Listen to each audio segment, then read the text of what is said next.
Hey everybody, Jeff Todd here for MLB Trade Rumors. You know, the Cubs had a pretty quiet offseason in the end, but you wouldn't have known it watching them in camp.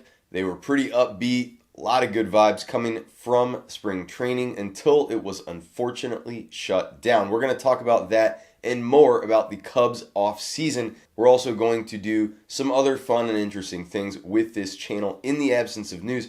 Of course, there will be news. We will be covering that as it arises as well. In the meantime, I do hope you will go down below, hit that subscribe button. And also, if you hear any banging sounds, that's because my kids are home from school. No, we're not in the Astros dugout circa 2017. Now, the Cubs entered this offseason with their eyes on a franchise-altering trade or two. We know this because they more or less said as much.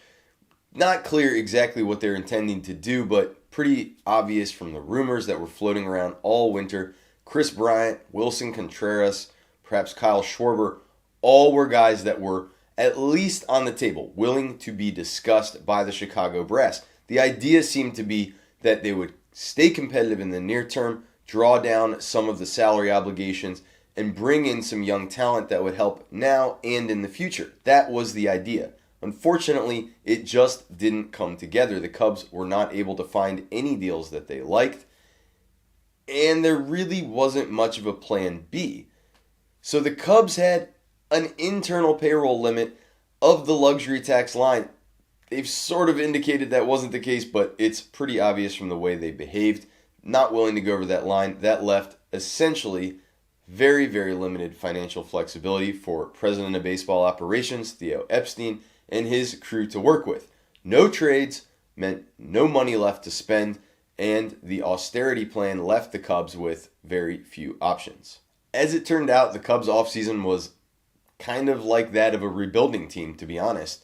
They didn't spend very much money at all. They did a lot of waiver claims and things. They're hoping to cobble some things together to fill in the gaps in between a lot of talented players, if we're being honest. So who did they add? Outfielder Steven Souza, he got $1 million. He's going to be a corner outfield piece with the two left-handed hitting guys. He'll be joining $1 million. That's not a lot in baseball terms, and that's the most the Cubs spent. Relievers Ryan Tepera, Jeremy Jeffress, and Dan Winkler all got less than that. And then there were a whole bunch of waiver claims. Honestly, we don't know if any of these guys are even going to be on the opening day roster or still on the 40-man roster when the season starts. The Cubs are going to evaluate that, or they were going to evaluate that, over the final weeks of spring training. Instead, they're going to have to do so in the condensed ramp-up period that we will eventually have when the regular season is ready to get underway.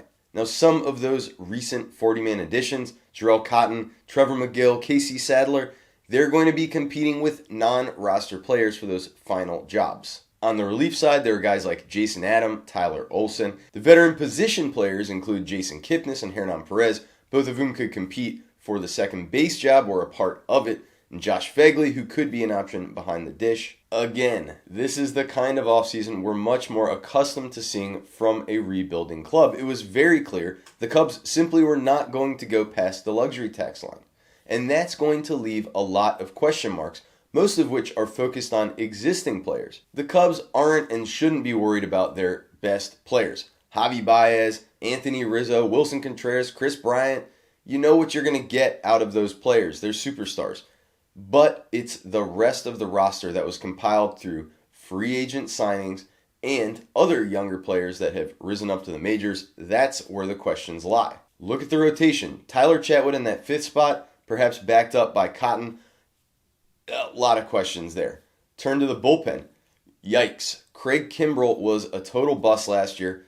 Obviously has immense upside when he's right. We don't know what to expect from him. And the entire rest of that unit has really been cobbled together. The Cubs have to hope that they can get quite a lot of production out of a lot of players that really aren't that established in the major leagues. In the outfield, you've got Schwarber and Hayward, both of whom have been excellent big leaguers at times, also have been inconsistent of late. Souza looking to bounce back along with them, and lots of questions up the middle. Ian Happ, Albert Almora, definitely some talent there, but can those guys combine to be an above-average unit in center field? Unclear. And there are a lot of things going on at second base.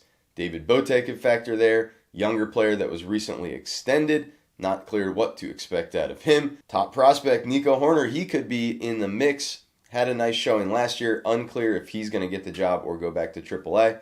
Then you've got guys I mentioned, Jason Kipnis, Daniel Descalso, a previous free agent signing that really did not work out.